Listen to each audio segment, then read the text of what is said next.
पर आपको breaking news दें कि सेनेटर फैसल जावेद की ज़ेर सदारत सेनेट की कायमा कमेटी बराए इत्तलात और नशरियात का इजलास हुआ है। कमेटी में पैमरा की जानिब से मीडिया हाउसेस को कवरेज से रोकने का मामला ज़ेर बहस आया है। तफसीलात जान लेते हैं बोल न्यूज़ के नुमाइंदे गुलाम मुर्तज़ा से। गुलाम मुर्तज़ा, इस इजलास के हवाले से अपडेट कीजिएगा।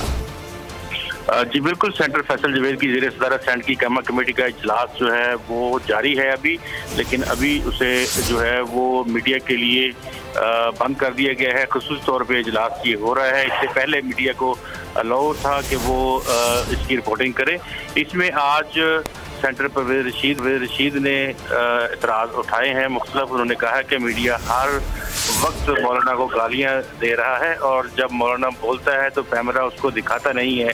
नवाज शरीफ के साथ भी ऐसा ही हुआ था और अब जरदारी का इंटरव्यू भी रोका गया था। सेनेटर परवेज़ रशीद ने मुख्तलिफ तरह के जो वज़ीर इत्तलात उन्होंने कहा मैं रहा हूँ और 126 दिन के धरने में हमने किसी को मीडिया कवरेज से नहीं रोका था, लेकिन अभी ये धरना शुरू नहीं हुआ मौलाना। लेकिन सेंसर का ये हाल है कि किसी जगह पे उनकी खबर नहीं चलती। चेयर कहा कि हम सेंसर करने का कि हमें किसी ने नहीं कहा। ठीक है गुलाम मुर्तज़ा, आपने इस हवाले से अपडेट किया, आपका शुक्रिया।